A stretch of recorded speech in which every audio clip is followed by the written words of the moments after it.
A bit more detail about that briefing this afternoon. I'm joined by economist Xhanti Payi.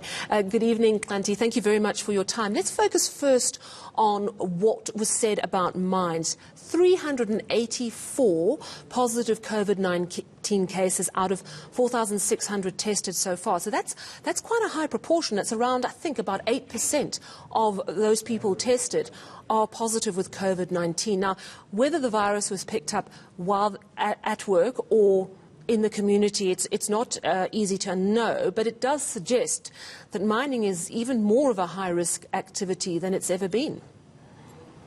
Look, I mean, I think that this is very disappointing because I think I was one of the people who were very pro-mining opening, because it seemed at the time that actually if there was any sector where people could actually be isolated or to actually you can open it safely was the mining sector, because we know that mining activity can actually happen in very enclosed communities, and actually miners themselves can actually work remotely or away from people. So it seemed that actually the best way would be actually to open that sector where you could actually test people and then bring them to their place of work, and that they would not be interacting with communities. Now that actually that plan has failed, it actually brings a lot of concern in terms of other industries then being able to have these plans in which, for example, I think one other sector that I thought of we're working towards was the construction sector. There also, the idea was that you could actually bring people to construction sites, house them there, make sure that they are tested, and then they don't go back to mingle with communities, because we'll be able to bring them all sorts of facilities, for example, feeding, food, and that sort of thing. So it's a very concerning development, because then it calls into question our capacity or ability to be able actually to keep people safe, especially where there is the opportunity or the possibility for workers to be isolated from communities after testing. And it does speak a lot about how very contagious this virus is. And also, I think the Minister himself, Gwede Mantashe, pointing out that often people are asymptomatic. So we do the screening, we have our temperatures monitored, but that doesn't always indicate whether you have the virus or not. No, and that's actually part of the problem, right? The incubation period takes a little bit of time. So some people will be infected for quite some time, and then suddenly. And I think this is the problem, that while we have been learning a lot about this virus, there's still a lot we don't know. And I think what was encouraging for me when I was watching then considering the new discussion is that we have learned a lot, and it seems that the regulations or the government actions are now based on some of the knowledge that we've learned over time, and that was positive. But it's also worrying that we still don't know, we still know so little.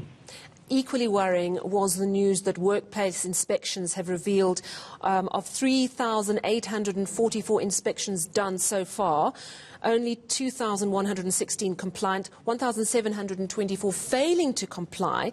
That is around over 40% non-compliance. Now, what wasn't indicated at the briefing was whether it was just minor things that are quick fixes, or whether we're talking serious lack of bother on the part of employers to actually get workplaces ready come Monday. This is a big concern for people who are venturing out for the first time in 2 months.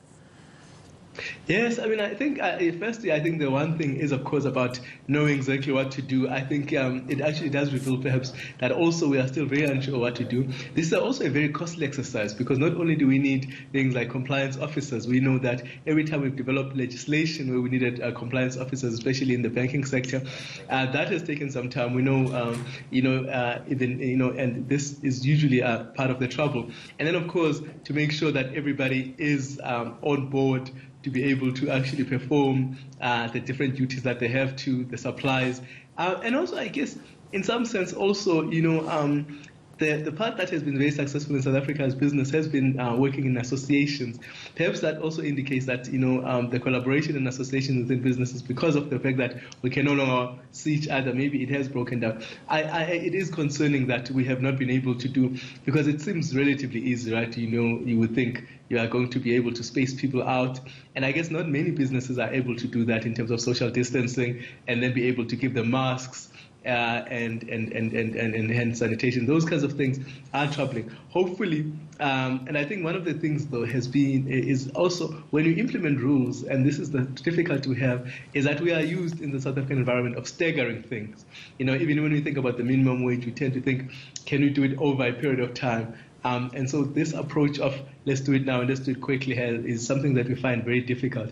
It does speak to, are we ready really to actually face the new world that is a post-COVID world, in terms of really how we're actually going to face the new world that we are facing, and working together. And that is something that really, really is concerning to me, because we're not going to be able to overcome the economic challenges that are still ahead if we are not able to actually adequately prepare, to collaborate, to make sure that everybody knows exactly what they need to do, and so that we can actually move forward. Well, thank you very much for your time this evening and for your insights on that briefing that was held this afternoon on readiness for Level 3, economist Xhanti Payi.